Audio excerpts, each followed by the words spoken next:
particularly thank Congresswoman Giffords' office, District Director Ron Barber, who has come, and her Legislative Director Peter Ambler. Also like to thank the DM50 President Tom Murphy, past President Bruce Dusenberry, and Vice President Mike Grassinger for their efforts in promoting Davis-Monthan as the ideal choice for stationing the Air Force's newest MQ-9 Remote Split Operations Squadron. Now, Tucson is in competition with 2 other bases, and so it's very important that the community support this effort. I've made the decision to support this because at first it supports the mission of Davis-Monthan, but particularly it supports the mission of Davis-Monthan with no adverse impact on our surrounding neighborhoods. Additionally, the stationing of this program here is going to have a positive economic impact on our community. It creates 280 new jobs in our community, both on and off base, and also has a construction component to it. It will require a new headquarters building and other support facilities. So it really is another possibility for economic stimulus for our community. Davis-Monthan brings some great qualities to this project, which hopefully the powers that be will see or why it should be located here. We have at Davis-Monthan a superior communication and data infrastructure. We have extensive space and facilities for equipment and operators. We've got, very importantly, a regional cluster of aligned industrial research and academic programs. We have relatively low cost and high quality housing, and we have the nearby training center at Fort Huachuca. Most importantly, what we have is a strong community support for the military men and women who serve our country. And the program itself is one that fits into our mission and our vision for this community, which is of a science and technology community, a community that brings clean industry here with high-paying jobs and with folks that go from the most highly educated to service and training. So with that, I would like to turn the program over to Ron Barber to speak to the Congresswoman's efforts in this regard. Ron?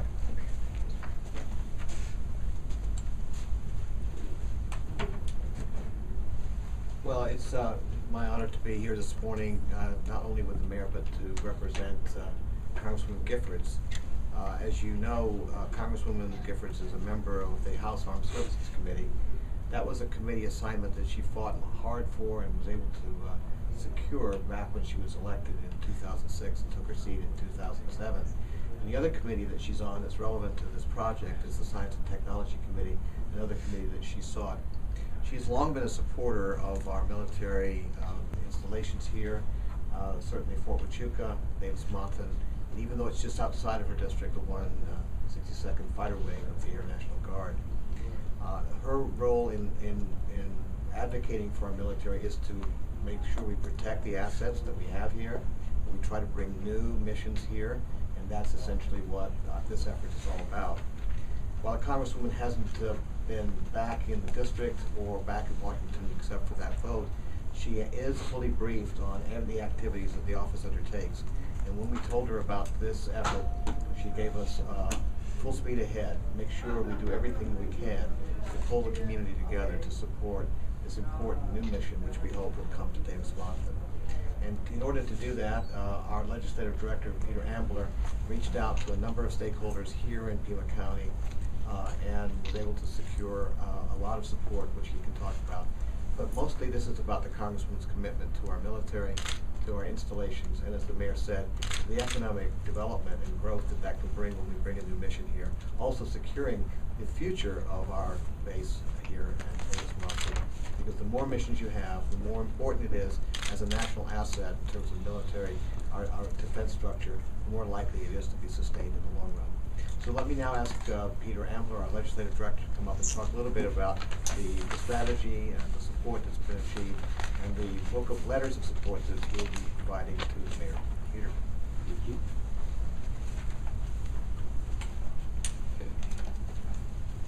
I can just give a little information about the effort that's been undertaken to attract this new MQ-9 Reaper drone mission to Davis-Monthan and some of the other work that our office and a coalition of community and state stakeholders has done over the past year to both attract the re-permission and also otherwise help out Davis-Monthan and some of the area installations. Like Ron spoke to, the Congresswoman is a big supporter of the area installations, and coming from that, some of the work that we've done over the past year to support DM and some of the other bases like Fort Huachuca and 162nd Air Guard Wing here at Tucson Airport is the first thing we did was learning on January 5th actually that the Air Force had been planning on taking the 612th Air and Space Operations Center that's located at Davis-Monthan and moving it potentially to a base in Florida. So when we learned of that possibility, we, with the Congressman's knowledge, reached out to the DM50 and a coalition of stakeholders in an effort to prevent the Air Force from taking the 612th AOC from DM and potentially located in Florida. That effort included a bunch of letters from members of this coalition, a delegation of Tucson leaders from that traveled from here along with our office and met with Air Force leaders at the Pentagon, and some legislation that our office crafted to make it difficult for the Air Force to take that command center from Davis-Monthan and move it to Florida. So we were very pleased, obviously, when we learned that the Air Force was going to abandon those plans, and the importance of that was further amplified when we learned that Davis-Monthan had been selected as one of 3 finalists for this new re-permission that could potentially bring 280 positions to Davis-Monthan Air Force Base. Because one of the requirements for basing the Reaper Remote Split Operations Unit at DM was that it be co-located with an Air and Space Operations Center. So if we hadn't saved the AOC, we wouldn't be eligible to win the re-permission. So what we did with re-permission, once we learned that we were eligible for it, we did the exact same thing that we did with the Air and Space Operations Center. We reached out to the willing community here, local units of government and business organizations across the state, and we gathered an unprecedented coalition of people who support bringing this investment to Davis-Monthan Air Force Base. We have this binder full of letters that we transmitted to the Air Force, and today we're proud to be working with the new mayor to hopefully add his support. And just on behalf of that coalition, Mayor Rothschild, I'm happy to present that to you. I would like to, if I could, add my letter to the book. Excellent. And so please get us this mission. Well, but it's not singularly a Congresswoman Giffords effort. It's really due to the fine work of stakeholders, the city, the county, the governor, business organizations like the DM50. So at this point, I'd like to turn over to Tom Murphy, president of the DM50, and some of his colleagues to talk a little bit about what they do and why this mission would be so great for Davis-Monthan. Good morning, everybody. I'm Tom Murphy, I'm president of the DM50, and I have here Mike Grassinger, vice president, and Bruce Dusenberry, who's past president. Just tell you a little bit about what the DM50 does. It's a group of almost 100 people active, and we have 2 missions of supporting Davis-Monthan. First is to really do services for the airmen.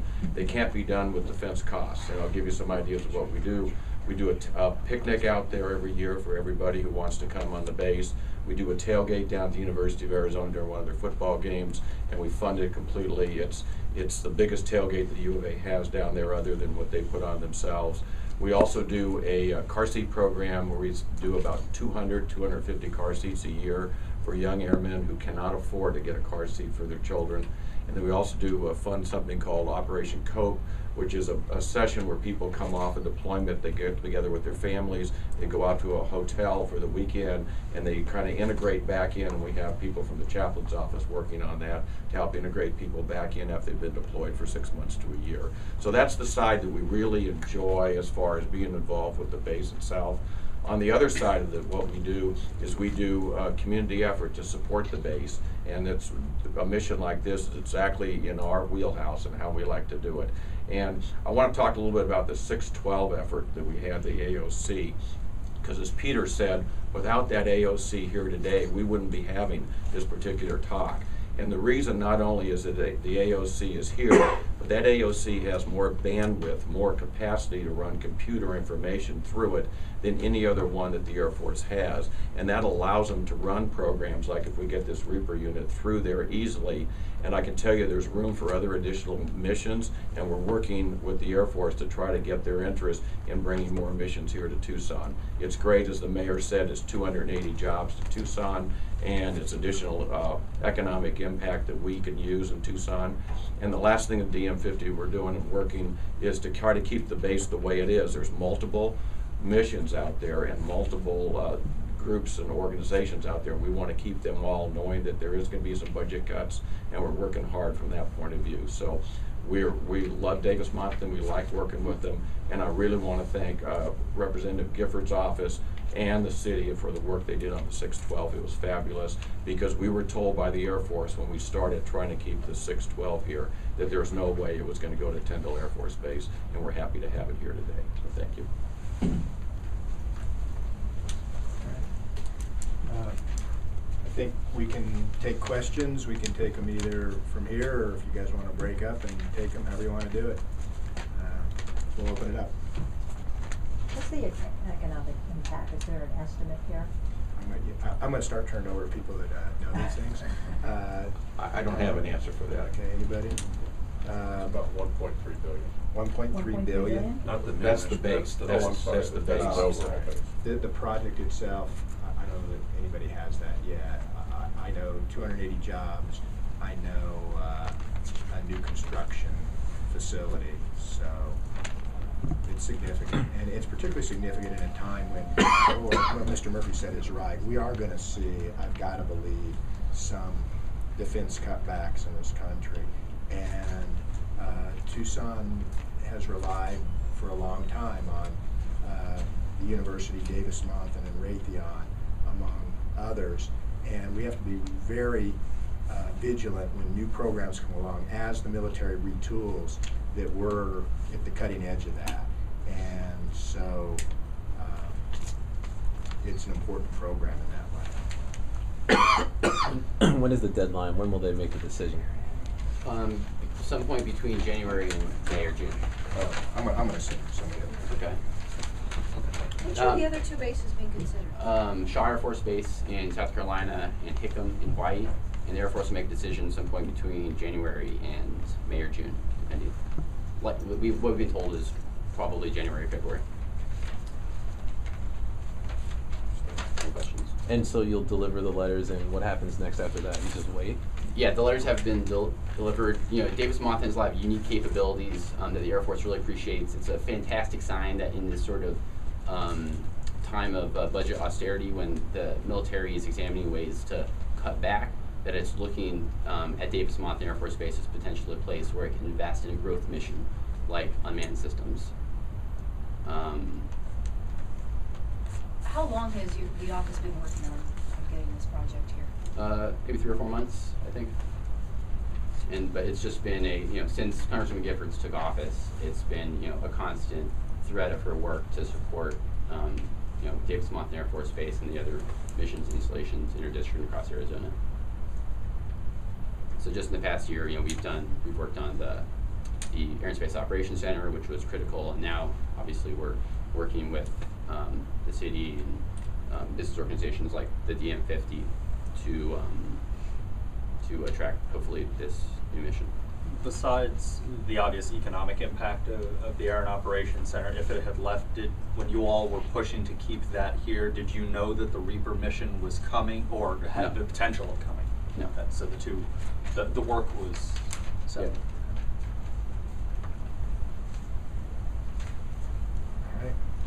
All right. We'll let you guys take up. I'm going to lunch, but no, Sarah, for you. But if you want to take anybody offline or individually, go ahead. We're here for you.